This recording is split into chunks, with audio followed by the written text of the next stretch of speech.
Zomroz, thank you for your patience, because my wonderful co-host Quinn is finally live streaming Zomroz. How you doing, Quinn? Hello there. How's it going? General Kenobi. It only took my video yesterday. I explained my absence. Yeah. I said, I went on this Black Ops 4 trip. It went a little longer than expected, about 5 months. So I did miss a couple of episodes, here and there, a couple of uploads. Quinn, why would you tell everybody that was secret? Well, I felt like I owed it to him. My other excuse was that I tripped over my Ethernet cord and I spent the last 5 months trying to figure out how to fix it. You should have this one was more believable. Remember when you asked me a while back, you're like, John, how do I come back after? Should have followed. Just never acknowledge the absence at all. I don't.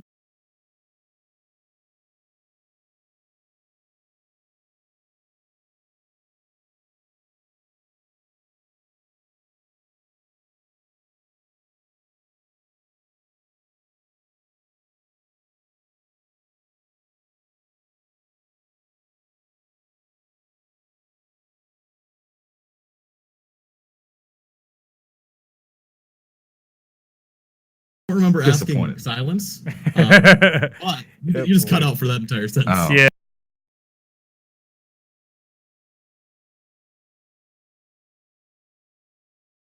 For bits of it. Oh. Remember when you were like, John, how do you come for not uploading for a few months?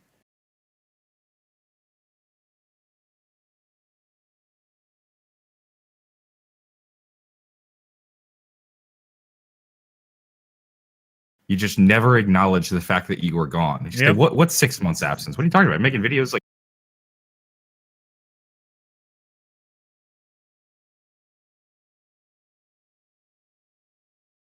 nonstop daily. Yeah, when you're living it up at the Black Ops 4 reveal, it's like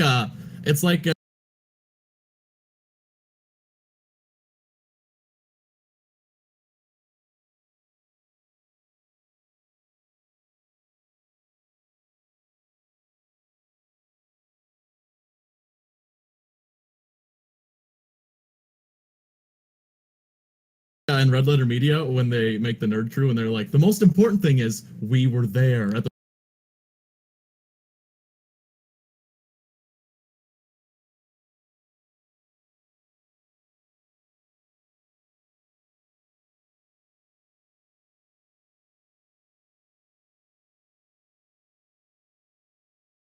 the solo premiere. They just keep repeating it. We were there. Just remember, we were there. Yeah, I was that's actually not there. A fair point, because I have people that were because the video is sponsored by Activision, the previous one I made, and any positive things I said were like instantly discredited because they paid for my flight and travel and that type of stuff, and just like, is that?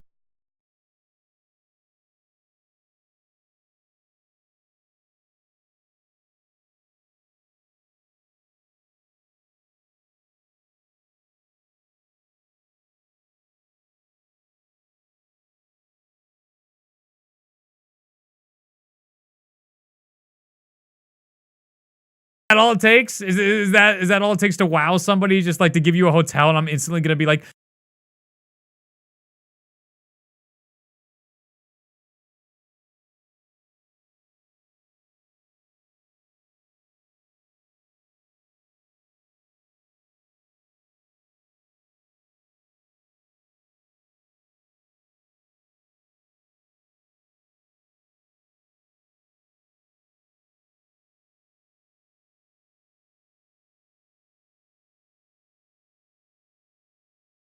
wow, everything's amazing. To get like rose tinted glasses is like, no, that you can't just throw like shitty merch at. Well, it's not technically shitty. Well, that's wait, where is it? I brought it up here on purpose. Like, do I sound bad? People are saying in your chats that I don't sound good.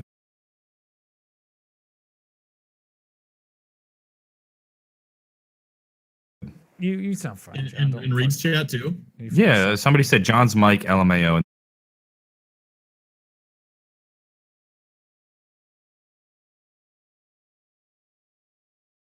And then in your chat, somebody said the other guy's voice sound bad. It's just cutting it. Cuts Maybe out. I'll turn you down a little bit. But this is like the swag they gave us. We got this tiny little like here's. It's not even that big. comparatively. This is like a marker. You can't fit that much crap in it. What?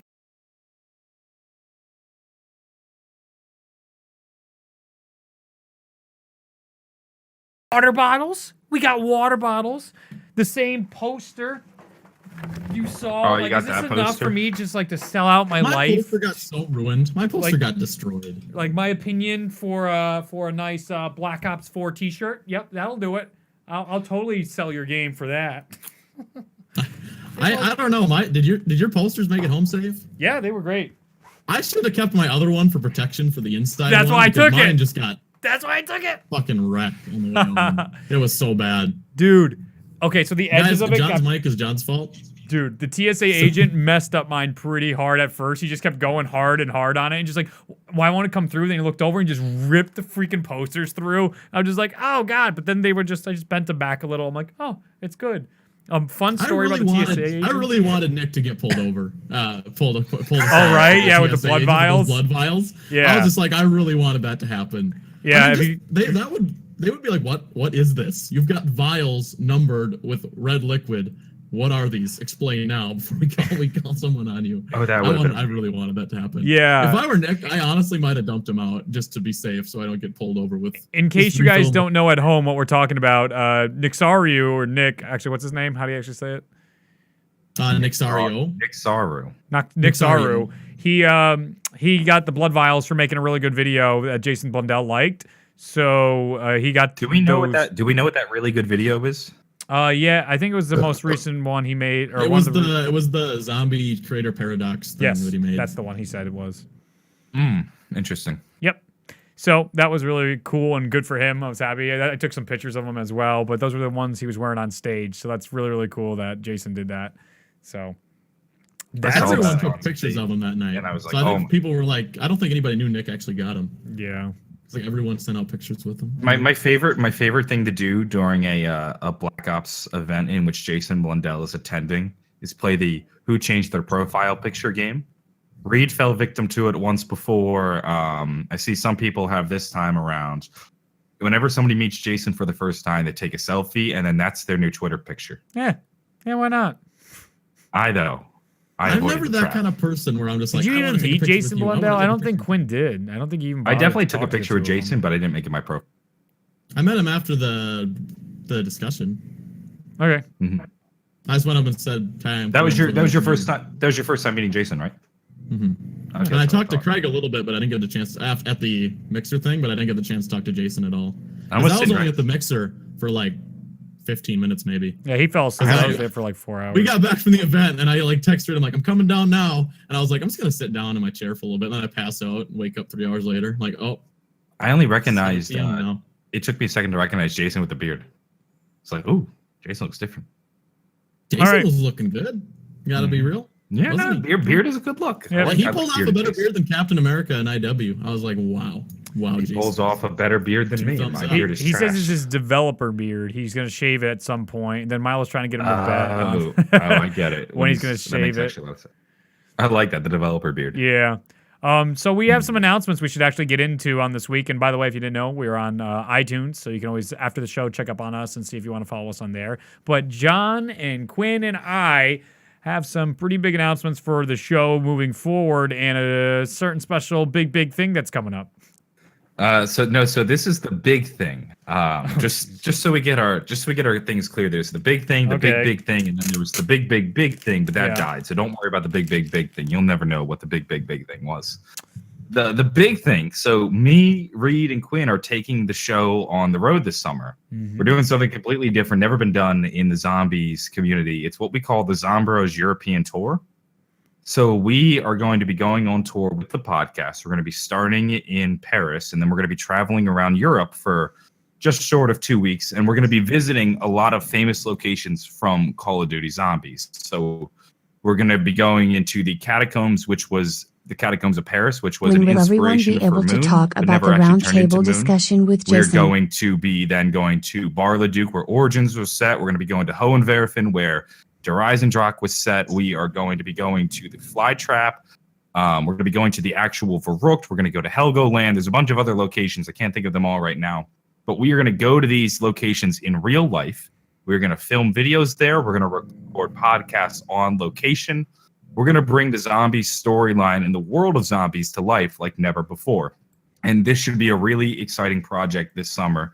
You guys can expect that in about a month or so. However, the videos won't be coming out until July just because this is a big project and these things take time. But be sure to keep an eye on that. This is the Zomroz European Tour. I'm quite excited. I've been working on this for the past few months now in the showing that background. multiplayer maps are going to be free and season pass will be for zombies exclusively. What are your thoughts on potentially having two storylines being progressed at the same time? I love it. I don't know. I'm pretty excited. I'm really excited, actually. Yeah, I'm this thrilled. is going to be fun. And I muted the donations.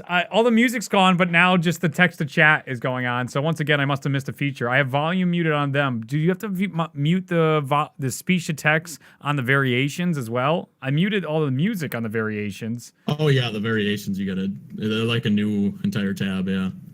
But you got to probably do that every time why don't you don't want the text, right? But you want them on your live streams? Well, I turned off all the music on that, and I was trying to get off the sound, so when on the podcast, people don't hear the dumbass sounds interrupting people like John trying to talk. Did I get interrupted by your sounds? Yeah, at least twice. Okay, well, Not just the sound, to just recap, speech. in case anybody didn't hear any of it, Yeah. because we're going on tour.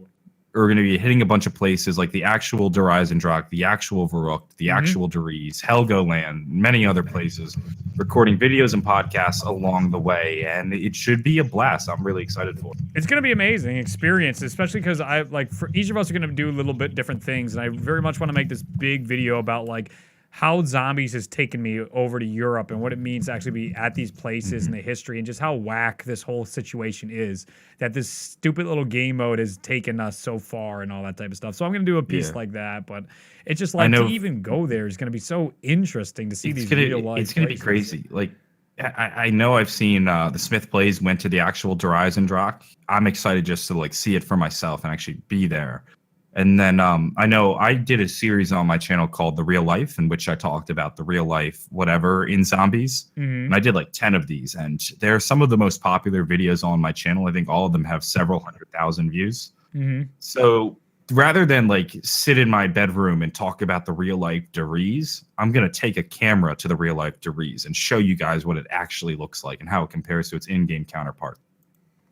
So it's going to be real. I'm just there for a good time. Well, no, but you're not just there for a good time though, because we're gonna sit down and record a podcast from Dries and talk about what it's like. So you'll be a part of that too. I gotta say, I'm so glad John planned this all out. Oh my God, on a trip, I plan nothing. I'm just I'll just show up, stumble into a hotel, see if they let me in. I've put a good 20. Well, you guys have no idea.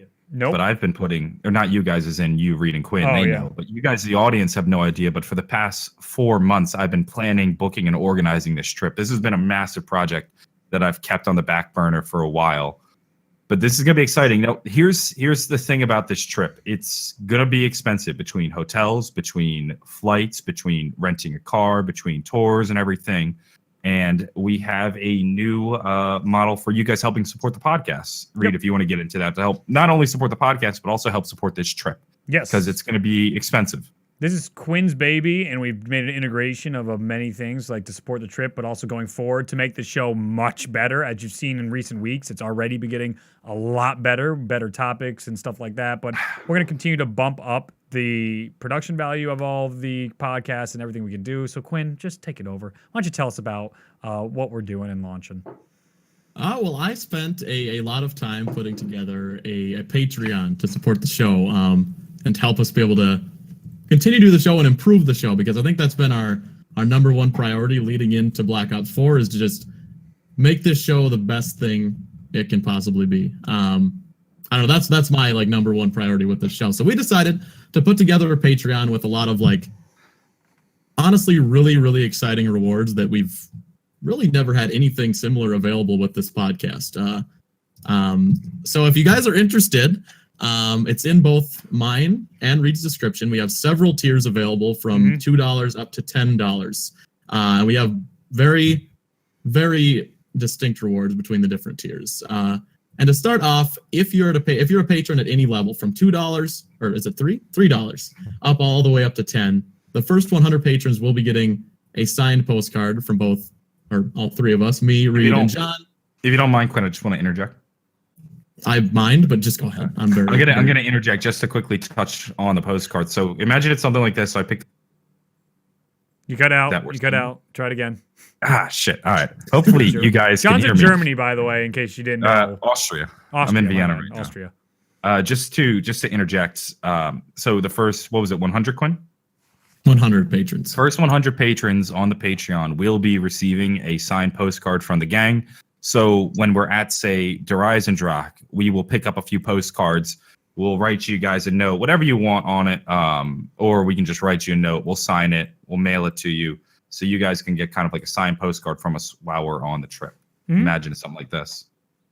I'll try to rapid fire through the rest because I think a lot of people are going to be really interested in the top. Yes, top I think you should get to that top one as soon as you can.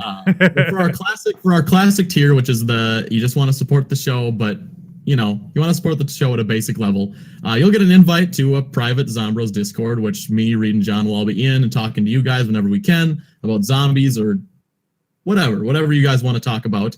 Obviously, you'll get access to the patron news feed. We'll be posting things occasionally, whatever we decide to come up with. And then you'll also get access to a tour Snapchat. We're going to go across Europe, like John just explained, and we're going to make a private Snapchat that all these people can have access to, see what we're doing overseas. Be pretty nice. At the rare tier, which is $5 and above, you're going to get 2 Zomroz episodes that are completely exclusive to you every month. So instead of the normal weekly episode, we're going to be given 2 Zomroz episodes, recording them just for you. And you're also going to be able to control what we talk about in either those episodes or in our show, and you'll be able to contribute to our discussion topic. So if there's something you've wanted to see me, Reed, and John talk about for months and months, you can have that happen at that tier. You can tell us, hey, if there's a question you've had for Reed about a certain topic or something like that, we'll make that a topic and we'll talk about it on the show. And the ultra rare tier, which is the big one. It's the most. It's the biggie. It's the one everybody. It's the one we're kind of excited about. That's the ultra rare tier. Mm-hmm. And first, we'll start low and we'll get into the exciting stuff. There's going to be free Zomroz merchandise. All members of that tier are going to get free stuff put together by Reed, who's truly here. And whatever we decide to do, whether it be shirts, mugs, whatever Reed comes up with, they're going to get free stuff multiple times a year, several times a year. You're going to be getting free stuff in the mail. And also a monthly meeting with Reed, me, and Quinn. Well, Reed, me, and John. Me and Quinn. Am I cut out of this? I guess be in the chat. 2 of me. No, we're gonna. Where you can talk to me and Reed and John. Oh my god. This is gonna be like a Discord call or a Skype call, whatever. However we. Yeah, so you guys will actually be able to speak to us in person, not just through text. Where once a month you guys can just talk to us, ask us whatever you want, pretty much like a live meeting. And also, for the first month, right as we're announcing it, this is a one-time giveaway. We're only doing this one time.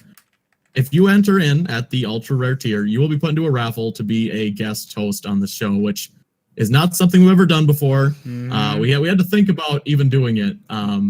This is just logistically tough, but we're doing it. One person of that tier is going to be able to come onto the show next month before we leave for our tour, so you're not going to have to wait a long time to get onto the show. It's a one-time thing. If you enter into that tier, you're going to get entered into a raffle to come on the show and talk to us live. And I don't know, it was something we really had to mull over if we wanted to do something like that. And yeah, you guys have asked for a very, very long time. And so it's one of those things where it's just like, this is a way you give back to us and you support the show, and then we're going to take this leap of faith to try and get somebody on the show and see if we can get the viewers more involved in a way that they've been asking for years to be featured on the show, because sometimes it's just logistically doesn't make sense, or even entertainment value-wise it doesn't make sense. But this way, we're going to test it out. We'll see how it goes, and this is a one-time thing for right now. We'll see. Because it was a decision. Yeah, so but just to be clear, this is I saw somebody asking about this is a monthly subscription to help support the show. Yes. So every few months or so you'll be getting free stuff. There are some things though that are one time, for example, like the postcard, the Snapchat, and the raffle is a one-time thing. Yep. And so if you want to be part of this, Quinn, when is the raffle end? For the Patreon. It's just running through this show and through the next show. That's all. So you guys have, just looking at the calendar, you have pretty much, I think, till the 27th. I think we're going to run it next week too. Okay, so I think the raffle ends on the 27th. Ish. So if you want to have a chance to be on the show, you need to sign up for the top tier, in order to get a chance to be on the show. Hey, by that date, and you also have to be. You also have to sign up be for the $10 tier though. So, just join the Patreon at the highest if you want tier. that signed postcard, Also, you have the to be one of the zombies first and ones. be our Florence badass. Even Love if the it's a look $3 of Voyage level, and it's a Blood. limited time thing since we're just starting it out. Any level. Yeah. So there you go. it's in my description. It's in Reed. If there are any questions about the Patreon, message us on Twitter. Put it in the chat. We'll try to get to them as soon as possible. Link is in the description, I believe, correct? Remember, it's Get on the Show and More in my description. It's the Zomroz Patreon, not my Patreon. This is completely separate and different from this.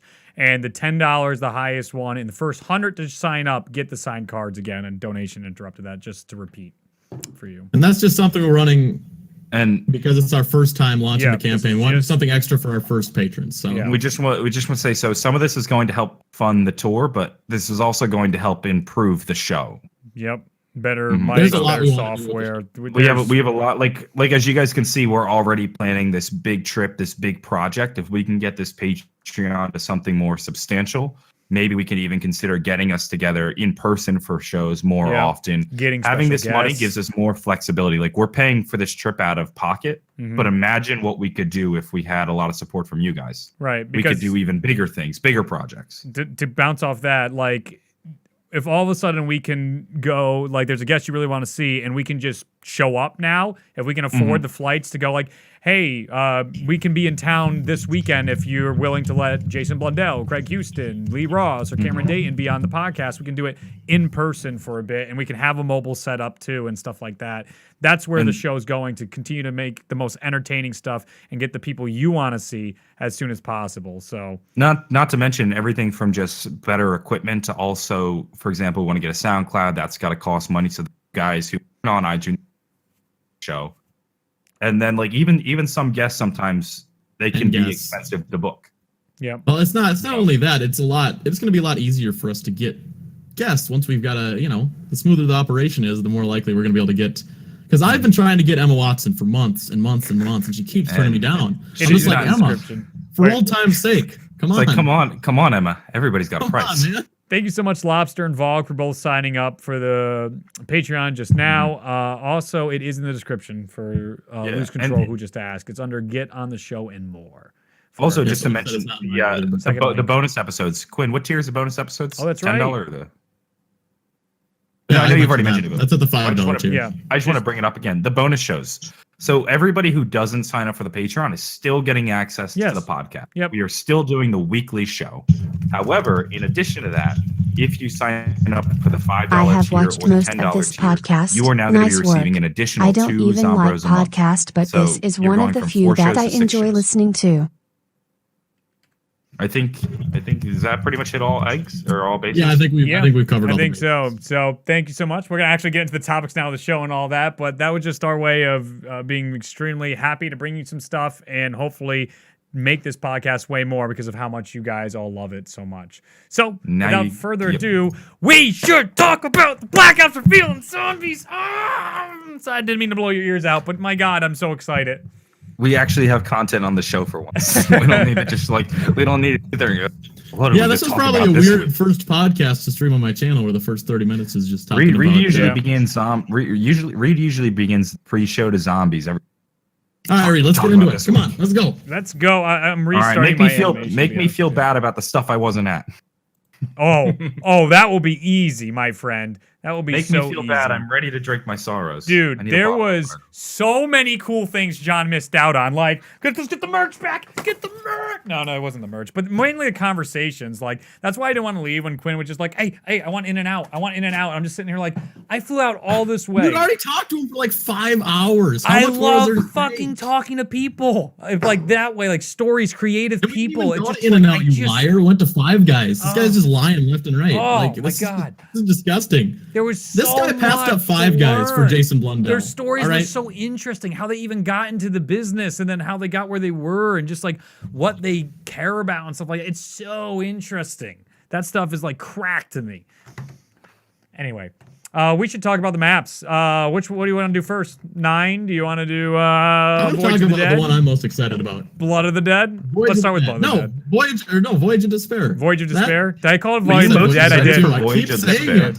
I know. That's by far what I'm most excited about. Like, yeah, by far. Really? Everybody else, even you said you're Blood of the Dead. I'm surprised. Excited Blood of the Dead, but like, I am so happy about the new storyline, the new characters. That's the thing. When we left, you were raving. I wasn't. Story, so I was like, all right, Reed's on board with that. I was not happy about the new story. Really? I mean, I'm happy now knowing that we'll most get. Like I was really worried at first that we were going to get this new story and then only one episode or one story. I guess you can consider it now like episodes for the old story. Like I didn't think that for a second. I was really worried. Like, you know how we always talk about payoffs in zombies and how Treyarch is sometimes really bad at delivering payoffs? Yes. To me, I almost, like, when I first heard about the new story, it was like Jason and Craig said, all right, fuck your payoffs, you're never getting it. But I guess that's not the case if they're going to be doing 2 concurrent stories, which also is a little nerve-wracking, too, because that can be difficult to juggle both. Sure. In terms of quality. But he has a team so now. I know that. But, like, if there's anybody in the world I trust, Jason Blundell and Craig Houston. Yeah. But the logistics of it scare me. That's fair. That's a fair point. Their answer to my question we haven't even confirmed whether or not we're going to get 2 maps. Reed, John, I asked the question that like is kind of what you're saying, because that was what I was worried about too. I asked if people who are moving forward into this story that are hoping for answers to so many things that have yet to be paid off, if they're going to be happy with the story they're telling. I was really happy with their answer. I don't know about you, Reed, but it was very clear that they're always thinking about that. Like with every map, they're thinking about what threads do we close, what threads don't we close, how do we close these threads? Are they even worth closing? Because he made a really good point that like they answered a lot of questions with those timelines. They answered a lot of questions with the revelations. Some questions, and he said people don't really want an answer; they want their answer. Yes. You know what I mean? They don't actually want an answer. They just want the answer that they've already have in their head. Yes. And he was like, even if they get an answer, they're only happy for 5 minutes, and then they're already moving on to the next thing. Yeah. There are certain payoffs I think we should get, but I totally agree that it's like, you can't just close everything up, But I don't want just like payoff in the sense of like, oh, I want to know who Kino is. I want payoff in the sense that like I want to like have a climax that actually feels satisfying. Like, who are the children? Why bring them up? What's with Monty? What's with the shit? Like that stuff. I agree. If we're being 100% honest, Black Ops 3 was a total like blue balls. Yeah, not a total blue balls. But Black Ops 3 Revelations ending. Sure, the timeline made it a little better, but a little bit. But the whole thing with it was, as they explained, it was all about character pieces, basically. It was all about giving real story arcs and real characterization to the original 4 characters of Primus. It was all about them in that sense, and that's why those things got pushed off and they didn't get good payoffs. Now, that's not an excuse for why it's all of a sudden good now. That's not. No, it's not. But I think the Black Ops 3 story is very good, but Treyarch has struggled sometimes making it feel like everything I've done over the past season felt satisfying by the end. Because you need that sense of satisfaction to keep people coming back. I think Blood of the Dead, when I was talking to Craig Houston, just wondering if you guys saw the tweet from Charlie Intel saying there's a room. You guys saw the tweet from Charlie Intel model to have free MP maps and a season pass for content to have free MP maps and a season pass for content. I have an idea now. John, you were in my chat. You could have told me. Oh, and I was starting my gameplay. I don't have anybody's chats up. Or anybody's videos up. I'm sorry, chat. Please forgive me. Yep. I did the pop out chats. By the way, I wasn't kidding about the Despacito 2. If we hit 200 patrons, we will release Despacito 2. I have no idea what that means. Neither do I, but okay. It's a meme. Okay, whatever. All right. All donations, again, are read at the end of the podcast. I apologize for this week. Why all of a sudden there's voice. I can show you my settings. I muted all the voice stuff. It wouldn't be Zomroz without technical issues. Did we mention the deadlines on the Patreon, by the way? Sorry, not to like rewind on that, but we did mention that like had to get stuff in by a certain day, right? Yeah, 27th to be for the raffle. Okay, good. Yeah, to be in the raffle 27th.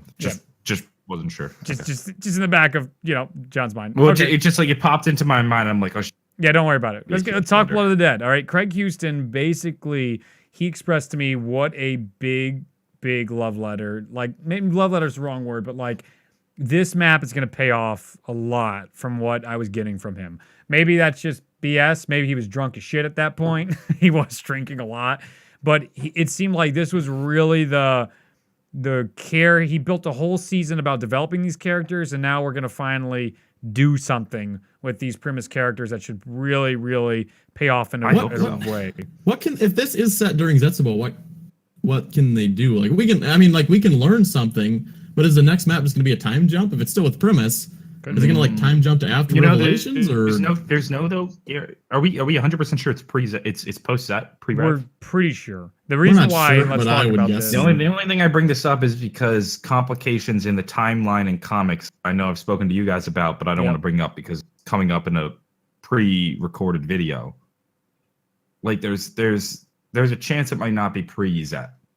There is a chance, but there's a chance. But if I were a betting man, I'd say absolutely. Yeah, I think it's in between Zet. But the thing is cool about it is a lot can happen in between Zet and Gorod that will forever change our perspective of what our characters are thinking and doing in GK and Revelations. The reason why it's a possibility that, and most likely Zet right now, is a video I'm going to make later this week, but they render everything in engine. They are adamant about that. So you know how World War II, they actually put that out to a production studio, but that stuff can get ripped. And I was talking to them about it, is that their community is not large enough and the people don't care enough about World War II. That's why they're not ripping the trailers or the intros and outros. All that can be ripped just fine. So they're limited to in-engine what they're doing. So in-engine, at the end of Zetsubo no Shima, the blood vials look empty and our characters get the blood vials. So I need to double check it, but I'm pretty certain that Dempsey, Nikolai, and Takio don't have their blood vials, which they would if it was after. Don't have their blood vials where? Sorry. On their backs, like on the backpack. In which map? In Blood of the Dead. They don't have the blood vials. Well, were they always on their back though? I remember some of them having it. Somewhere on the front. That's what I'm saying. But the key players that have it on the back isn't showing on the back.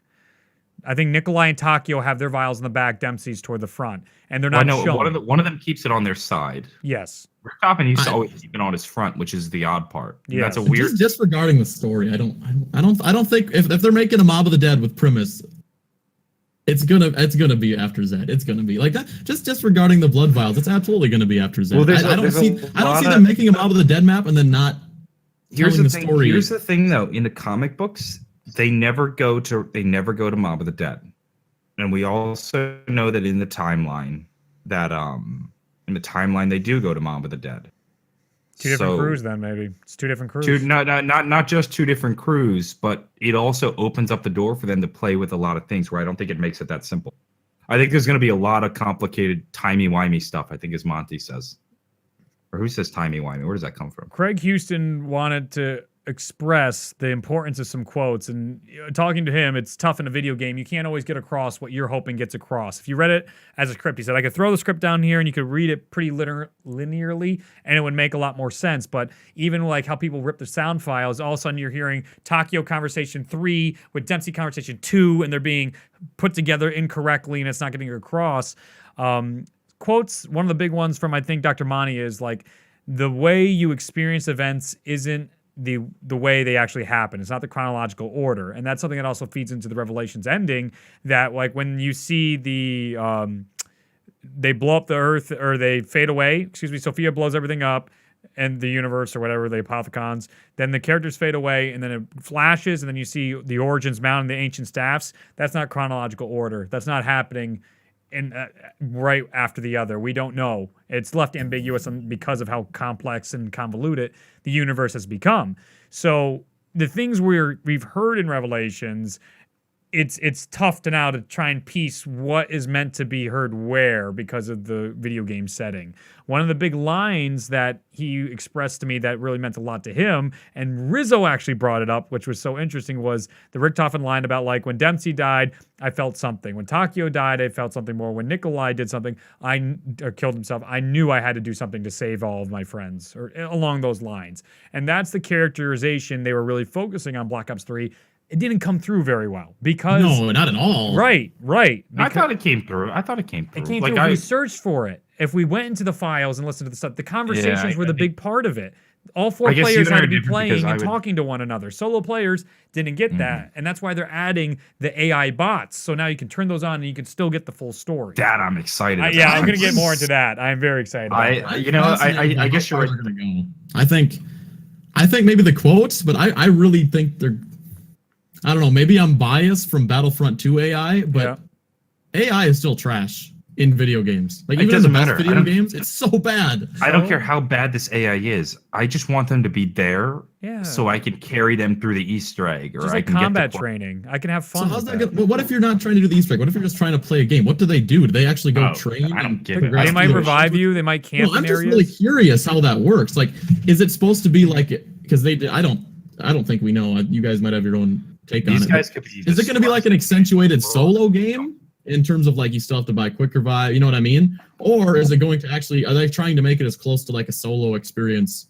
My as guess is possible? that if you add AI, it functions like a multiplayer game, and they will do their best to revive you. Now, how good the AI is, questionable. Well, it depends on the mode because, like they said, both Craig and Jason were talking about the difficulties they played with. Because at first they had them really, really good, and then they were just solving the Easter egg. So, like, all you would have to do was load in your game and just let the AIs go. So they had to tone it back so the AIs wouldn't necessarily solve the whole Easter egg for you on day one. Instead, they're gonna be like reviving you or shooting well. You know, veteran bots from like combat training. Have you ever played that? They're pretty damn good. When they follow you. And through walls and they're killing you and stuff like that. You can have a good time with that. I've had a wonderful time playing combat training with my friends and stuff like that. So this is one of those experiences. My favorite thing back in the day was just playing combat training with the dumbest AI and getting like a chopper gunner. And Yeah, mowing. exactly. So like it's because we can customize stuff too. I imagine there's going to be different difficulties that we might be able to use this AI for as well. You can put them as easy, hard. And there's probably, but still that limitation they put in there, like don't solve the Easter egg, like literally in the code, like do not let AI solve Easter egg. You know what I think? What? I think you guys are really excited about this AI. Yep. And it's going to be like nothing. I really do. I think the AI is going to be super Potentially. I don't think disappointing. you understand, Quinn. I have absolutely no friends, and closest I'm getting to. Don't take this. No, I get that. I get that. But I really think this AI is gonna. It's not gonna be like anything groundbreaking. I can't wait for the day though when they accidentally slip up on the Easter egg code, and the latest breaking Easter egg solve video will be, I was playing zombies, and all of a sudden the bot just opened up a whole half of the map. I can see so many frustrations with that too. Like that's gonna be opening great. doors that you don't want them to open and stuff like that. But that's just part of the that's logic. well, I mean, you wouldn't just turn it on, but that's why I was talking. That's what I mentioned. I was just like, is there gonna be like that awkward moment in the spawn room where you want the bot to open the door and they won't, and you're just stuck in the spawn? Do you have a situation in which how do you normal regulate the public leaderboards? No, that's what I mean. Except you're with a bot, like Yeah. you're not with an actual person. What if you and a bot set the 2-player world record? Does that count? Well, that's why. Maybe there'll be new leaderboards for 2-player. Can this AI pass the Turing test? No, I bet because there's going to be a standard mode, and then they purposely put in those stats. I forgot what it's called. We get your code at the end of the game. You go online, it tells you everything that was enabled, and that's for third-party sites, whether ZWC, Zombie World Records, whatever. No, I know that, but said. I'm saying with zombie records, how a multiplayer game with AI can maybe three players and one bot. But how are they going to do the Easter egg world record if the bots don't do the Easter egg, like you said? No, the bots. You ever played Lego Star Wars? Yeah, they're going to do it. They're just not going to be good at it. I thought he said they couldn't do the Easter egg. They won't solve it for you. So Quinn, like have if you ever you're doing played- have you ever it, played then Lego they'll Star come in Wars? and figure it out. Yeah, where they just follow you around. You could switch with them. Yeah, but not just that, but like you know how some parts require like 2 players to do something. Like you might need like 2 players to use players. Yeah, and they'd like run up on the platform, and then you'd stand on the button, and they'd go up on the platform. They usually don't run on the platform though until you run on the platform. No, they that's wait, what I mean. They wait like, for you to make the first move. That's exactly what I think is going to happen. Like it's basically a way for Shang, like where you just would be like, just stand. I can do the whole Easter. Just fucking stand. Now you're going to have them. Imagine like the Shangri-La Easter egg where they're not going to go up to the button until you're standing like directly. I will be shocked if they do that much. I'm going to be honest. I will be really, really shocked. Maybe I just haven't been playing the right games, but I'm like in Battlefront, and like you go into arcade mode, and the AI just walk into walls and shoot into walls, and then you come around the corner and they'll just one shot you. Like it's so bad. There's totally going to be issues, but the campaign is just so bad. But I'm talking about Call of Duty AI from previous combat training. It's going to be the same thing. That's why the only reason Could why you I'm imagine optimistic. AI though, that like you're dead and you have to hope that the bot clutches the round? Oh God, that will. That's what I wonder. That's a real dice that. roll. Like, are they just gonna allow you to have a bot that just infinitely revives you, and it's just a crapshoot whether it does or not? Like, just imagine it's the probably just frustration. going to be a random number generator at that point of whether the bot messes up or not. I feel like, just go into the other mode. Bots screw up in combat training, so it's just like it's I know Lagan is was so worried because he didn't when he was talking about the mutations. Yeah, it wasn't clear to some people that was like a custom game thing. Yeah, it's custom. Like Lagan was like, wait, how is that going to work? We can just set our settings, and I was like, I don't think that's nope. I gotta say that it's standard mode. We've been asking for this since like Black Ops 2. I'm so glad they're doing it. It's amazing. How can still rank up and everything? Like we even talked about this on the show last. That's a good point. How are we going to rank up when we customize in matches? Black Ops 2 easy mode? It didn't affect your rank. Yeah. If you turn it on easy or you turn on only headshots, it didn't affect your rank anymore. I'm guessing it does. If it doesn't, then a lot of people are just gonna be turned off from playing it because it's just a waste of time. Or if you can't like earn whatever the equivalent of Divinium is this time. They're gonna integrate this so well, I think, that there will be an incentive to play. Like they said they're gonna do weekly challenges like created by Treyarch that you can pick on. What? Callings is what it's called. We talked about this. Remember we talked about this on the show like 4 months ago, how great of a feature would this would be? Yeah. I'm not saying we inspired Treyarch, but maybe they've been listening. Maybe. I mean, it was talked about on the Zomroz podcast before it was announced, so just maybe they're listening. It's like what JC said. Like that would be so cool if the challenge is like based with certain settings. And then you just click on the challenge, and it makes the settings for you. You start the game. It preloads the game for you. Jump right in. That would be neat. I think that's going to happen. That would give you an incentive to play different ways versus like if they're worth that. I know with the kind of player I am, I'd probably rarely touch it. Like I bet Callings is very much going to do exactly that, especially the way they kind of reacted to JC's proposition, because it's going to be like get 10,000 XP, 4 liquid diviniums, and this specific gobblegum if you can compete round 30, only pistols in the box, all doors open, hard mode. Like it's just going to preload it. You click on it, you're in the game. Blood of the Dead. That would be so much fun. Like it's unbelievable the potential for this game. They need to deliver now, though. That's the whole thing. They've said all this great stuff, so let's see the gameplay. Let's see the menus. Let's see the modes. And I think that's coming at Comic-Con is what seemed to be expressed. Well, did JC make a video about Callings? He might have. Probably did because he's so pumped about that. No, he just asked Jason that question. Oh, before they were announced, though. I mean, because I know we talked about it on the show. I think JC was even on that day. Yeah. Well, that was a kind of pretty obvious natural progression, though. Like you saw how, like in World War II, how many people were just begging and begging for weekly challenges, and I'm sure. Yeah. I mean, I wish they were. The Zomroz podcast though is taking complete credit for this idea, right? They were in the last game. They just not very good. The challenges were like get 10 kills with trip mines and get like a couple thousand for better stuff. And leveling up was so non-rewarding in that game. Like it just didn't ever feel worth it. Like Black Ops 3, like I don't know. After a certain point, is it really even fun to level up? I don't think so. Mm-hmm. Yeah. And I'm excited for this. Master Prestige, I didn't want to level up anymore. I didn't care about getting to 1,000. It's too hard. I'm excited though. People like Reed and I have been playing the same dumb zombies game for 6, 7, 8. I guess it'll be 10 years. Well, 10 years for Reed. I've been playing it for 10 years. 10 years for Reed. 8 years for me. This is going to be something fresh every week or however often they do these. That'll at least, if not get me on multiple times a day, at least once a week. I've been going on for 3 years strong. I feel like I have the most. I'm the veteran here. That's the point, though, to make is the difference in the new and old players. Like this gets the really, really old players happy and really, really new players happy. It's almost like that middle ground of people that just didn't want it to change just yet. Are going to be disappointed by such a radical departure from the previous maps. They don't have years of months of in-game time, but years of experiences being like, all right, I've gotten all my fun out of the previous ways the game is played. I just want something new in zombies. In my previous video, I was asking them to try and see those different perspectives of why people would be upset at this game.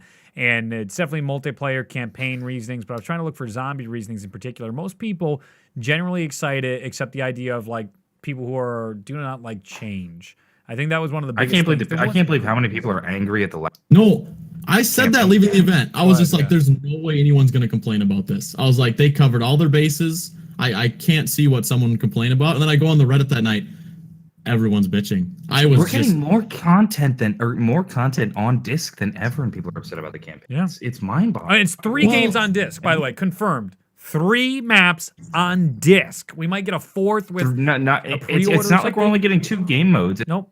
EA, who's you cut out again. Battlefront 2. We're getting 3 game modes. One which everybody's super excited for, one which is a classic, and one which has been revamped to hell, which is Zombies. Do you mean maps or game 3 modes? Zombies disc on disc. Yeah. This is more content than ever. Yeah. It's like it's not like we've been.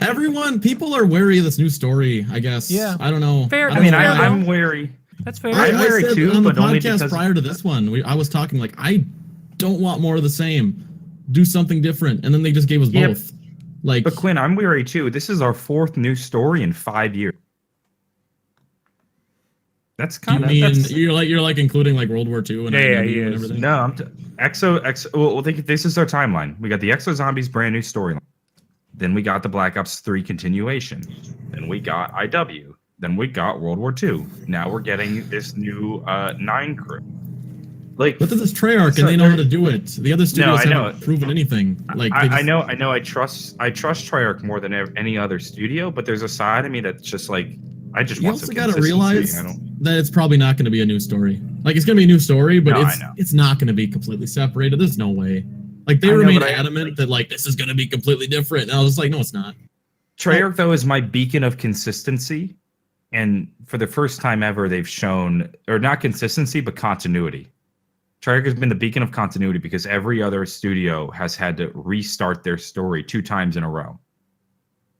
So I know, but this is. I think it's going to be in the same universe, anyways. Like that's all. Multiverse. I don't think it's going to be the same multiverse. Same. I think they're. I don't even want them to directly connect, but I bet they will. You put it great. You said it. Think of it like Marvel, like just in comic books. Yeah, it's exactly what it is. We have comic books. Zombies is comic books. That's all this has ever been. Craig Houston wrote for Marvel. Directly connect. What was that? What was that, Glenn? I think they're going to directly connect. The way this community is, they're too. Yeah, they will interconnect, or things will bleed into one universe. Where's my damn piece of paper? So why are you wary of a new? I don't know why you're wary of a new story. It's not that I'm weary that the story's going to be bad. It's that I'm tired of constantly getting new stories. I want continuity. I know, but I don't know. For me, all that I need to know is that it's connected in some way, and I think it adds a lot to a map just to know you can look out for connections. You know what I mean? Like just that alone, knowing that you can be looking out for those, adds a lot to a map. If they actually decide to make these like completely separate and try to tell 2 completely different stories, that's going to be weird, I think. Like, I know they're going to be different stories, but I mean, like, if they're like it would be like if Marvel was constantly releasing their MCU movies, and at the same time they're releasing like the Tobey Maguire Spider-Man movies. That would be weird. They do that. Think about though, like, imagine day 1 coverage from, say, my perspective as opposed to yours. So you're going to be streaming gameplay, but I'm going to be, maybe I'll have a video talking about the Treyarch, or not the Treyarch crew, I can't call them that, making a video about the Primus crew. Next video is going to be about the 9 crew. And like, I'm like juggling 2 stories at once from a content perspective sounds difficult and potentially alienating. Okay. Maybe. I think it'll. This was going to be my video problem, tomorrow, but I can see where you're worried at least. But, oh Christ, let's get this as close as I can. Hierarchy. Multiverse. Everything still has basically the same rules unless they say something different. Then there's different universes. You have the Ether universe, as they said on stage. They were very distinct in the words they said, and Jason and Craig kept emphasizing this when they talked to us. Then we have the new universe. Then we have dimensions. Inside the original Ether universe, we have the Keeper dimension, we have Dimension 63, the original dimension. That's all the different rules there. And our new one, potentially, either 9 and Voyage of Despair are in the same dimension or a different dimension, and that's what they're using to travel. And this is how the hierarchy is going to work. And with that hierarchy said, we can have crossovers on multiverses, or we can keep them clean. Like Marvel's, what is it, 646 or 636 universe? That one's untouched. But then you have the Ultimate Universe as well. Again, Craig wrote for Marvel. This is totally coming out of that type of idea of storytelling. What I will say is Treyarch made a really safe move, but a move I appreciate, by continuing with the premise storyline. Because if this was just completely new story, then it would be nerve-wracking. See, but for me personally, they made a safe move that I want to give. Even if they hadn't shown Blood of the Dead, I wouldn't have been concerned. I don't know. Oh, I don't know about that. If they'd shown Voyage of Despair and the other one, if they'd just shown the first one, I'd have been like, well, shit, what are they doing? I think this just comes Voyage back to of Despair looked like a standard enough map to be like, okay, I'm excited for this. I think it's about the studio who made it, and I'm trying to detach myself from the studio and instead think of it like a story. Like if World War II, probably made a mistake, in my opinion. Maybe in what they're trying to do, it was the right move, but they really, really, really, really drove in the nail that they're completely separate. There's no connections. I don't believe that for a second. So if they actually your are, expectation's going to be pretty mad. Dude, if we fast forward to like DLC 4 and they still haven't crossed over yet, you will be pissed, even though they told you right off the bat. I actually would. I don't want them to directly connect at all. I would like, what I would just like is like to know they're connected, like in the terms of like, here's my prediction. You were just showing on your thing. I don't want them to do some ham-fisted like, they do this in this universe and the next one you see that. I don't want that. I don't think they need to do that, because I want them to tell whatever story they want to tell without being like constrained by what's already happened. Like potentially they said the summoning key is in all universes. There's one summoning key and it can exist in every universe, and it just happened to be in the SOE Dimension 63 universe at that time. So there can be things that we like. The things that we really like in zombies can now transfer to other universes, and those garbage, awful things. There's like 115. Why does that work all the time? The Sam or Toph and Max's storylines, the inconsistencies, they can now take this stuff and be like, we're just going to push this over here. Like 115 delusions were created basically so our characters that forget and mess things up is really back in the past when there was no story written, no continuity, and things would be out of line and out of place. That's why we have 115 as the catch-all and Monty as the catch-all. Here's what I think is going to happen. I hope they don't stick with Monty. I think the universes are going to be relatively separate for most of the game. Yeah. There's going to be small crossovers. Like think the Mob of the Dead, Nikolai, why do I keep hearing that name? Yeah. Really subtle, really small crossovers until we get to the final map, at which point the final two maps, I guess you could say, one for each story, in which the outcomes of those maps directly influence the outcomes of the other. I think it could go either way. Think of it in a big crossover climax. It'll be like the Avengers of maps. Could be. There's so many but that's the great news right now, like what we're talking about. There's so much potential for it. It's going to work if they don't ever crossover. It's going to work if they do a little crossover, and it'll probably work if they do a lot crossover, but I think that would hurt the new crew going forward. I think that's the worst move they could do, because now it's just like we're waiting for Primus. We're just waiting for Primus to show up again, and the new crew is now just another forgettable crew of a new storyline. I don't need the Easter egg to end and Rick Toffin to come out and be like, hey, what's up? Just thank you. Yeah. Last time it was fine, because I actually didn't expect it last time in the first map. Right. With like when the Easter egg was solved. But if they do it again, it's just gonna feel so ham-fisted and just like it's gonna be like the I clapped. Like that's what it's gonna be, absolutely. Yep. Like all I really want is it would be enough for me if I just go to the box and I pull a ray gun, or if it's something like that. If that transfers over, that'd be enough for me. I'd be a little disappointed if it's not like in the same multiverse like you said at all. And it's just like this is like between DC and Marvel, where there's nothing. Like there's no Monty, no summoning key that keepers. Would kind of be a bummer. Like there's literally no connection or structure. The perk machines. I would be like, why are you abandoning this? Yeah. Like, dude, 10-year story. But this is what it allows us to do. So like in the original universe, everyone just like, we need the perk machines, right? You're stuck using perk machines. Now, in the new universe, we have the new mechanics in multiplayer where you stab yourself to heal yourself. We can now stab ourselves with whatever. And we can explain through alchemy or whatever. What if they do that for health, though? That's going to suck. What if they do that for health? If you go red screen, you got to inject yourself, or you're just going to... I don't think it's going to be health. I think it's going to be perks. If they don't, that would be awful. Wouldn't that be awful? I don't know. If every time you go red screen, or if you even get hit... It doesn't feel that different though from our shield mechanic too. Well, pretty much every time you go red screen close to it, you got to pick up a new shield. And also, it's a delay, right? It's how long it takes to heal. So then they probably won't. But there's going to be abilities too. I don't think they will. That would be awful. Yeah. Like, just imagine you get hit once and you'd be like, all right, do I waste this now with the 4/5 health, or do I wait till I'm red screen and then go for it? You're just going to down. That would just add something we don't need. We don't need that extra layer. But remember, it's timing in multiplayer. So if you have like an ability that makes it like really quick, that you can stab yourself within like 4 seconds or something like that. Do we really need that? No, I don't I think regenerating health works fine, and they should just leave it as is. I agree. That's how it should be. And I didn't mind it in multiplayer, but probably because I'm not gonna play multiplayer. Like I am. I liked it. I understand. I'm gonna be honest. That's the one criticism. I get it.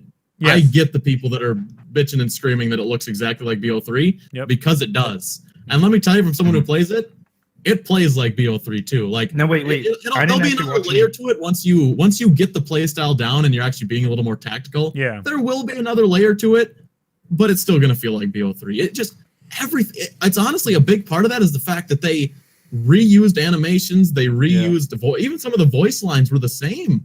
They're the exact also same pre-alpha. Quinn, can you guys explain this to me? I didn't watch any of the multiplayer gameplay.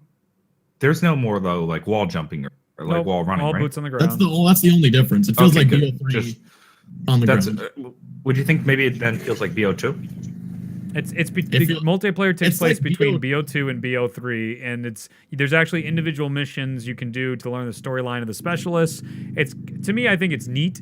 Like it doesn't take away from the game, and because I'm such a zombie-oriented guy anyway, so I'm like, oh, cool, those specialists that I liked using in the previous game, there's a little bit more of like how we went from BO2 to BO3, because it felt like, how the hell did we get here in BO3? To me, this is neat to see the world and how it transitioned into the BO3 world and how specialists went from like their early prototype versions to like the overpowered godlike. You're the only person I've talked to that cares about the specialist story. Like it's not like I don't know anyone. I feel like you're being sarcastic and I'm not understanding you, or it's like you give me so much weight. When BO3 came out, I like that. Even like I watch multiplayer videos all the time because I played that game so much. Yeah. Nobody was really interested in the specialist stories. Nobody. Right. But I'm not saying I'm like obsessed with it or like, oh my god, I can't wait. It's like, oh, this is a cool bonus. No, I think it was an awkward in my opinion. I think it was an awkward decision to build off of those characters when they weren't that popular in the first place.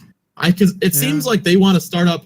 It seems like what Treyarch wants to do. And I know there was an interview yesterday that said somebody from Treyarch said that it doesn't necessarily mean there won't be campaigns in the future, but I think they're just saying that because things might change. But from what I'm seeing, they just want to keep one foot in the door. Yeah, is they're trying to make multiplayer like the story now, or like the pseudo campaign almost. You know what I mean? Yeah, that's like what Titanfall tried to do. I think it's an awkward decision to build off of these specialists that people didn't really care about. I didn't. And the animations, John, you didn't play it. They were exactly the same. Even like the guns, like the ICR, the swimming, like when you swim, if you were underwater swimming, there would be no way to differentiate it from BO3. It was just, has there been any other like CODs recently that have just blatantly like reused like so many things in the multiplayer? Like every Call of Duty multiplayer from the past few years, it feels like its own like completely unique thing. Versus this one, it felt like if they did a ground war Black Ops 3. Like if they just did a ground war BO3, which I actually think was a thing, and you couldn't use your booster packs. Yeah. Maybe that would be what BO4 was. I kind of think there's got to be something to those leaks that said that they kind of had to backtrack at some point, because I don't know. I see why people are complaining if they only care about multiplayer, because I would probably feel similarly. I don't care about multiplayer, so I was blown away by the reveal. Like, I'm not someone who like shows excitement very often, but I walked out of that reveal like a big goofy ass grin on my face. Yeah, I loved it. That was awesome. I couldn't believe Quinn excited about something and admitting he liked it and all this type of stuff was nuts. That's because you were there though. I bet if I was there, I'd had the same goofy I think if I was at home watching the zombie stuff, I would have been like, wow. I was there on my laptop sitting in my aunt's living room, and I was just digesting it to myself. When you're there in the event, you're caught up in the moment, the excitement. Everybody else is there. You can look to Quinn or Reed to your left or right, and they're excited too. I think there's a real bias drum up to actually being there, a bias, being there. Not to say that your excitement wasn't genuine, but I think visibly more so than it would be otherwise. But there wasn't too many more bells and whistles besides a few things looking good. Like, if what he was saying was crap, we'd be upset. And also, I think the real bias is from content creator perspectives. Because what I see that's so beautiful happening here is Battle Royale is going to take zombie people who are a little burnt out on zombies and multiplayer people who are not happy with multiplayer, and we can meet in Battle Royale if they're interested for it. Also, I'm biased because I'm not interested. I liked PUBG. I didn't play it that much. Fortnite, I still haven't downloaded it yet, and everyone loves Battle Royale modes. Now, I play Call of Duty. I get a Call of Duty Battle Royale mode. I finally get my introduction to Battle Royale in the game I like. I think multiplayer was just the redheaded stepchild this year. I think they just were like, we're just going to put one together and just doesn't really... They like we. You know what it's about? It's about time multiplayer is the redhead stepchild. They can't make Call of Duty like what it was in terms of popularity with multiplayer. They can't anymore. They can't. There's not that much you could change with that kind of a game, and that's why they tried the Battle Royale. That's something they could do anything with this year's multiplayer, and it might be more popular than World War II or IW was because of Treyarch, but it's never going to be like that Fortnite game again with that kind of multiplayer. With their Battle Royale, I think they can bring it back this year, depending on how receptive people are to it. Yeah. Like Zombies Zombies isn't going to die anytime soon. It just really isn't. There's so much interest in it from Treyarch though, but they got to do something with the other two studios. When we were talking that night, it was just like the worst thing that Call of Duty could do as a franchise is keep doing what they've been doing. Yeah. Because this whole 2-year off season with these games that aren't necessarily trash, but they're just uninteresting. You buy them for the brand name. I feel like that's it. Some people do really get into these games, but it's not a successful business model. It's not hitting fans either, where it should be. Just for clarification, because they've been a little too stale for too long. I feel. If those games weren't Call of Duty, I wouldn't touch them at all.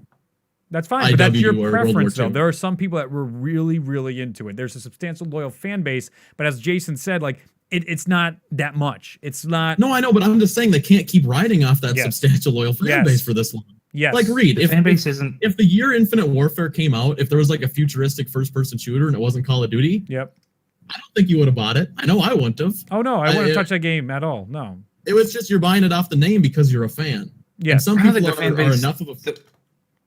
Go ahead. Oh, go ahead, John. I was just thinking, I don't think the fan base is even that loyal to begin with, because like think about just how quickly. No. The masses aren't that loyal, and the masses who are a majority of the sales. Yes. You know? Yeah, I was talking like 10 to 20,000 doing this 2-year off cycle. I watched it live with my mates, and I had the biggest jaw drop after the zombies reveal. The amount of detail and mechanics Treyarch is bringing to this zombies really makes me believe it's gonna be the most replayable game to date. Nothing you can do about it? Okay. I've said it 4 or 5 times. I think I have to quit OBS, and I'm not quitting OBS. I will say, Kuhn, whatever. You're smart to bring up Zombie Chronicles, because if it wasn't for that, I'd be really concerned about Call of Duty. Because I mean, the numbers and the sales of that polled are really they can be positive for Treyarch and Activision in the sense to say there's still potential in Call of Duty, that we don't need to just pull the plug on this dying franchise. Well, not only that, I was going to say if we hadn't had Zombie Chronicles come in and swoop in and save a bunch of us, I mean, but it's not just that it saved us; it also showed that COD cut out repeat. Modern age of gaming. Cut out. The Call of Duty has had the same business model for a decade now, more than a decade. And Zombie Chronicles showed that there's still ways to pump life into this old franchise. Yes. I mean, this franchise is over a decade old, 15 years old. This is an old franchise and an old business model. And Call of Duty is so big and so slow sometimes that it's hard to adapt. It's nowhere near as flexible as, say, Epic Games, who's able to release the Thanos update on a random fucking day. Yeah, look at that, right? Dusty Depot. Could never happen. Call of Duty, and Jason Blundell has been on the show and said himself, we can't do it. It's like, why do you want to know why it took a month to 2 months to release the M1911 and Zombie Chronicles? Because it was impossible to move any quicker. It's all the corporate tape that they have at their offices is much different than what they can do at a small studio like Epic, and that's why they're so successful. I want to bring up something that Thumper I met at this event, and he brought up a really, really interesting idea that's probably going to potentially be an adaptation of the model. Say it's free to play. How excited people would be if Battle Royale, the Call of Duty, is just free to play, that version of it, right? But to actually gain access to the Battle Royale mode in depth and have for certain characters and get certain things, you got to buy the real game. So this year, right? And it might not work exactly like that this year, but potentially in the future, the trial run, right? So Blackout might stay, might become free to play in the future, but to get access to the new maps or the price soap, the rust areas of certain maps, or the new versions of the new Battle Royale maps they'll release, you need to buy the newest game. And that way, every year they can get you to buy the new Call of Duty game and keep updating the same Battle Royale game. You'll have Soap fighting Menendez, fighting what was half the characters from Oz? There we go. We could have that. You can have this giant. But that's the smart way to do it. Yeah. Like, Call of Duty needs to stop. We're not. I don't think we're in the era of milking people for every penny you can get for DLC. You're in the era of milking people for the microtransactions and getting them to play your game. Yeah. Like that's what all the successful models are doing now. And I think the fact that there's not going to be a standard season pass this year. There's just not going to be. Like it. That's one of our topics we were going to talk about. It would have already been announced. Like, I'm taking it as fact pretty much at this point. I think we're getting a zombie season pass, and I think everything else is going to be free. Gwen, you just jinxed us. Well, repeat that model again. Repeat that model again. I think we're getting a zombie season pass, and all the other updates will be free. Like, I really do. I think that's what's going to happen. I think that's going to be a big part of the reason we're getting 2 zombie maps per DLC. That makes sense. That's what's gonna make this whole season pass more worth it. Because instead of 4 or 5, you get 10 or 8. A zombies season pass is what I've been buying for the past 6 years now. I haven't even touched I don't know the last time I've touched. Yeah, and think about the time they're wasting developing 3 maps for a DLC, that it can be better used for whatever they're updating in multiplayer and Battle Royale separately and ongoingly versus the season pass deadlines they have. It's really a better way. And Jason and Craig were really squirrely when we brought up the season pass. They didn't want to talk about that just yet. Dan Bunting made a comment and was dodging stuff as well. So it seems like they're definitely changing the model. There's something new coming, and it seems like that is the most logical step and direction they're going to go to. I mean, I think it's Angry Joe and Boogie. They were mentioning Angry Joe had a rant about it, and Boogie had a rant. I was on Twitter disappointed that JC in Boogie's could not. rant on Twitter. Me too. It's because they're the exact kind of people you were talking about in your video yesterday. They don't know what the hell they're talking about. And they're not in the. Exactly I really like Boogie. I really like his content. I think he represents. But Boogie, you're not a member of the Call of Duty community in any shape or form for the most part. No. Most of the. I think I only like Boogie because I watch shit that I don't know what I'm talking about either, and he just. I don't want to claim that Boogie play Call. Repeat. But I've never known Boogie to be a cult. I've never known. Okay, hopefully you hear me. But I've never known Boogie. Yeah, it probably is. I'm at my 80-year-old aunt's house in Vienna right now. Her internet is not very good. I've never known Boogie to be a Call of Duty YouTuber. Maybe he likes Call of Duty. No. But I really enjoy Boogie's content. I enjoy him as a person. However, you're not a good person to talk about Call of Duty. Not that he's not allowed to not talk about it. Those guys do. No, you're right. He is more than allowed to express his time. That's what Boogie and Angry Joe do, though. Whatever the big trend is at the time, they talk about it. Jump on. Even if they have no investment in it or have no idea what they're talking about, they make a video on it. Yeah, and that's my problem with Boogie, though. Boogie has a huge audience and a huge influential voice. Yeah, and in a way, it feels like he's speaking out of his ass. It's not that he's not allowed to. No, he does that all the time, though. His voice has such an impact that I really feel like if he knew more, if he was in our seats, he wouldn't feel this. COD and make it different. I don't think his voice DLC 5 and BO3 and no campaign and it's pretty. It does when you have. It does when. It's pretty often he posts a video that he gets called out on just total bullshit. Like it's like once a month he posts a video where everyone's just like, "Shut up." How many followers does Boogie have on Twitter? Enough. I guess he's influential to people that don't know what they're talking about, but it's like once a month he posts a video out of line and then he's just getting and he apologizes. He goes back and forth. The guy's got issues as well, but that doesn't take away from his opinion. I don't even think it's that. I think it's just he likes to make videos on whatever the trend is at the time, and he doesn't care whether he knows what he's talking about or not. He just wants to make the video on the trend, you know? Yeah. Like that's what a lot of those guys do, and I don't know. I feel like maybe he's influential on the people that also aren't part of the COD community. Exactly. But the people that are just like, okay, you don't know what you're talking about, so your opinion is not valid here. And like, JC, but like that. Yeah, but you got to remember though, Call of Duty already has this in their pockets. Yeah. Like we're gonna buy we're like most of the Call of Duty community. I'd say 90% buy Call of Duty. Call of Duty, from a business perspective, wants to get the people that they want to get in new people's pockets. And people like Boogie, who audience is primarily not Call of Duty gamers, are really being hindered by people like Boogie kind of speaking out of their ass. Yeah. But maybe if they really Call of want Duty to wants find to new grow stuff, their business, and they need to reach new customers, and Boogie's making it harder. Well, they got to try and get other resources. If one guy, I get what you're saying, he is going to drive people away, but in the same respect, the changes to this game mode has driven old players away, but it's going to drive a lot new players into playing Call of Duty again for the first time in years. It's but a big part of social media now is controlling the conversation.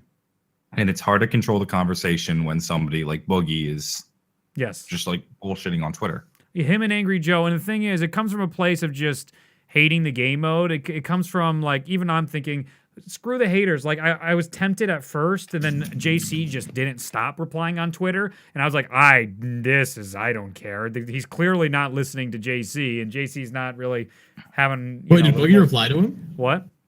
Did Boogie reply to him on Twitter? Yeah, they were going back and forth, and JC just kept going and going. And it's just like, if I'm going to enjoy the game, why should him not liking the game hinder me enjoying this experience? I'm going to try and have fun. And if it's not good, I'm going to tell you. It's not like I'm sitting here saying, like, just because of all the ads flying me out to the game, none of that is going to make the game better if it's a garbage game on release. If it's broken, oh shit, this is going to be a bad release. If maps aren't working, customization stuff isn't there, BR is just completely broken like Headquarters was, this will be a mess. But if it's all working normally, it's going to be a great game. So it's just like, that's the balance of it all. But you can't. I feel like I'm a hypocrite saying this. You can't have these negative opinions, but you can't have an opinion based off what we saw. Like, you can't. You know what I mean? Like what Adam was saying. So that's why be excited. We're also raving about it. Yeah. And we don't know what to talk about either. Exactly. Like, so there's no reason not to be excited. Is the thing we haven't seen. I will say I don't want to come off like I think Bogey's like negative tweets about Call of Duty are going to completely destroy the game. Yeah. But it's in mine and it's in yours, your two's best interests that Call of Duty succeeds. And Call of Duty is a game I want to succeed, and I think they're doing really good things in this game. So it annoys me when I see people like say negative things about the game that I feel like are unfounded. I don't want to come off though like I think Boogie has just destroyed Call of Duty. No. And I also don't want to come off like I dislike Boogie because for the most part I generally like him. Yeah, but Boogie goes into this is what happens with Boogie, right? He hasn't played the game in a long time. Okay, he hasn't played Call of Duty in a long time, or if he has, he's played for 5 minutes. He goes into this reveal already wanting to hate it. He starts off, he sees a really, honestly, a not very good multiplayer trailer. The trailer itself was not so great. The multiplayer trailer felt generic. You know, I had my cousin watching it. He sees the super generic multiplayer trailer, and he's like, oh, wow, they just released Black Ops 3 again and called it Black Ops 4. Yep. Moves on. He doesn't care about zombies. He has no idea what any of those trailers mean. He's just like, what's this? I don't play zombies anyway. Zombies is just that, to him, zombies is still just that third game mode that's just kind of the extra thing nobody cares about, right? And then he goes on, and he's like, oh, shit, now they're doing Fortnite, too, just to milk everybody's pockets. These guys are scumbags. Event closed. That's what Boogie's opinion was. Like that, I can already see his thought process there, especially when you go into it already wanting to hate it. Yeah, that's what happens.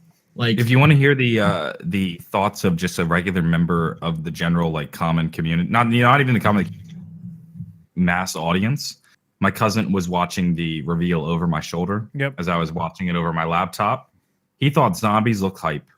He thought the battle royale looked really cool, but he also thought it was kind of fucked up that they were stealing Fortnite's thing. Yep. But for the most part, generally excited about zombies, generally excited about the Fortnite. And then when he saw the multiplayer trailer at the end, when they showed it a second time, we jumped into the stream kind of late. He was like, that looks boring. Looks lame. Was completely uninterested. The others look cool. Eric Jacobs says he feels like the Battle Royale mode is going to be more like PUBG than Fortnite. He's way more excited about zombies. Yep. Thank you for the $10 donation, Eric. I just wanted to read that off. The part we do have to bring up is campaign people, and people saying that for single player fans, viewers, players, I don't want to say players twice, it's you're getting a lesser game, that they're not getting what they want out of this game because multiplayer is not good. Even though the weird thing to me is that you have bots, right? You could play solo zombies, now you can have bot zombies, you could have combat training, multiplayer. All that stuff is single player solo things that could potentially take up hours, if not weeks, if not months, of your time playing the game. Campaign only takes about maybe 7 hours. I mean, if you're really hardcore about it, to go through 1 or 2 times, it's normally 4-hour campaigns. The most hardcore players maybe get that 30 hours out of the campaign if they're getting all the achievements, leveling everything up like they did in the previous game. But people were mad about the last campaign. People didn't like the last campaign. One good valid criticism is the only reason we love some of these games, and even why the Battle Royale mode even works with the characters, is because we got iconic characters from campaigns. Mason, Reznov, Woods. We don't get those without a campaign. Battle Royale isn't interesting without that. That is a very fair constructive criticism. But this is almost like a trial run. I feel like this isn't the end all, like no more campaigns ever, but that just means they got to create more interesting characters going forward. That's why I think it's awkward they built the foundation on these specialists. I think that was really weird. A really weird decision. Like if they're trying, because a big part of the reason they didn't do a campaign is because I'm sure it was just like they looked at the numbers, they're like, this isn't worth it. This dev time can be used in a different way. So if they want to kind of squish the two together and make multiplayer the story, I think it was super, super awkward to go with the specialist from the last game because not many people care. Saying no one cares is probably an exaggeration, but not many people are just like, oh God, I got to know more about Firebreak. Like even when we were getting all that information, it was like 0.5. I bet it was like 0.5% of the community that were actually like reading all those bios and super into it. That's fair. I think that's super into it, just generally reading it. Like you got to remember though, think about the 0.5% that was genuinely interested in the zombies characters' backgrounds.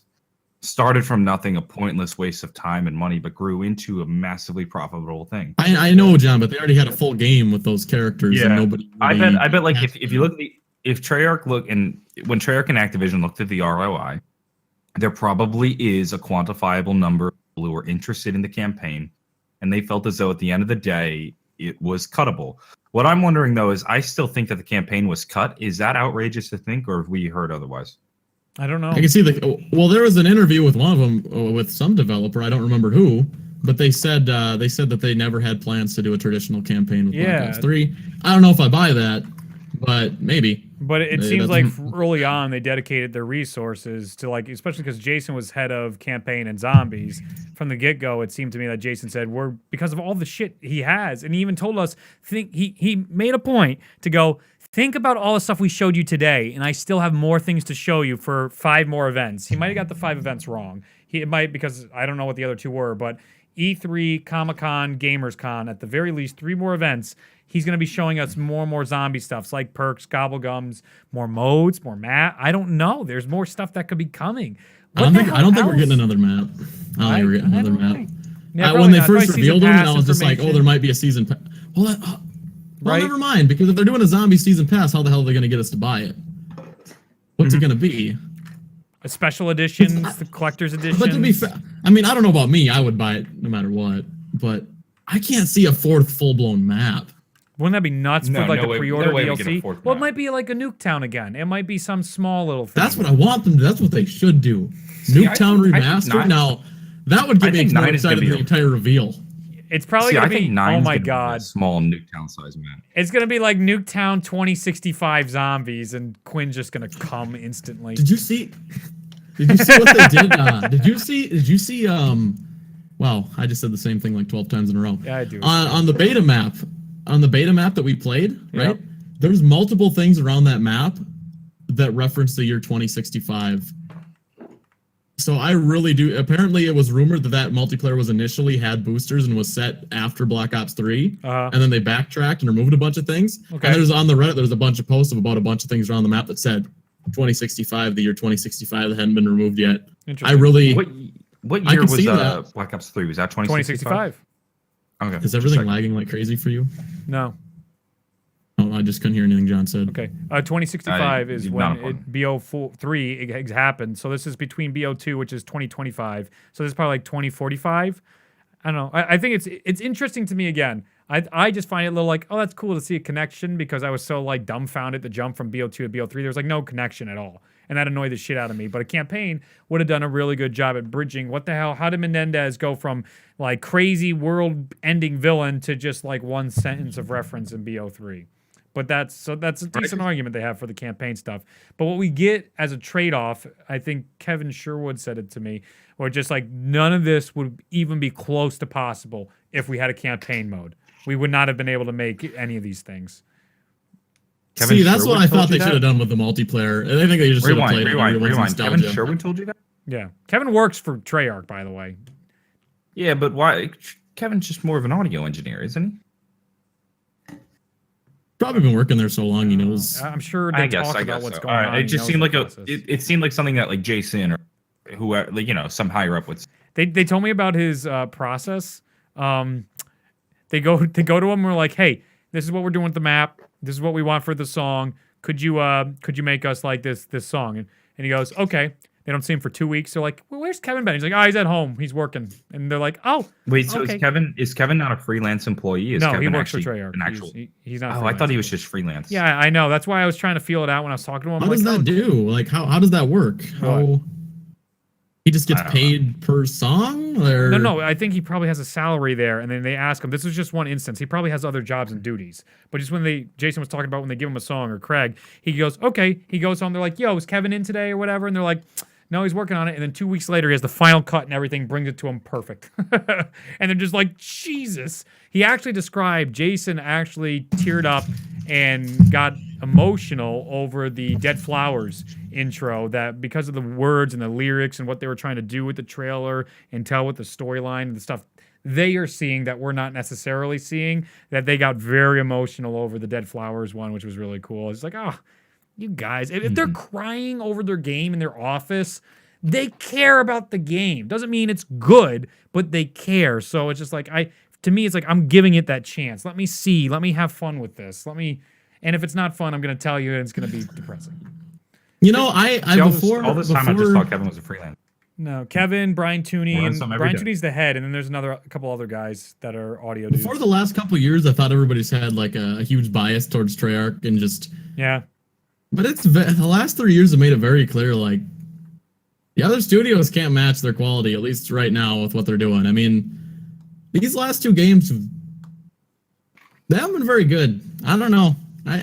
I really don't, like, I think if this wasn't a Call of Duty Zombies game, Reed, World War II, I don't think you'd have any interest in it. I don't think you would have stuck with it if it wasn't COD Zombies. Like, no, I probably wouldn't. You're right. I was worried that Zombies it's just the brand recognition. Like, you stick with it because it's Call of Duty Zombies. Like, I hope. I mean, I'm sure it's not easy, but it doesn't seem like it'd be like, with how just not compelling some of these stories have been. I feel like it wouldn't be that hard to make at least a semi-compelling story. Like, you ever leave a movie and you're just like, that was pretty good. It didn't blow your mind, but it was pretty good. Yes. I haven't felt like that with the last two games. I felt like that was semi-competent, I guess, maybe. It was done, right? It was never just a production. It happened. It was a movie you walk out of and you're just... It's like Jeremy Johns. He has the review of T-minus forget... You'll forget it in T-minus 1 day. Yeah, you just forget about it after a certain... Versus other movies, they stick with you, but they didn't blow your mind. Right. I don't feel like it'd be that hard to just make like a...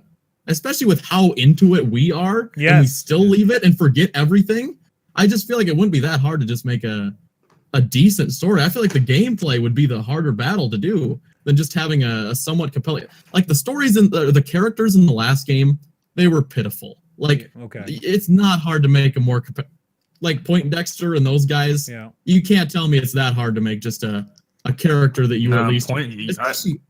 No, I talked to Lee Ross at the event, and he told me that they labored Poindexter's character for at least a good year and a half. He was explaining that to me the other day. What? You don't understand. Yeah, at the event. Okay, you're joking. Oh, you're pulling a Quinn. I just can't tell what the hell you're talking about. You know how it feels. Let's get the Thor Ragnarok thing and Loki. That's how it feels. That's how it feels. I was watching that on the plane yet. Goodbye, John. What? Yeah, cut out come again. on. I love that. I love that part where he's telling the story about. He's just like, I reached down to pick Loki up and it was a snake, and then he turned back into Loki and he stabbed me. And even like when the camera cuts to Loki and like his expression, like, I remember that.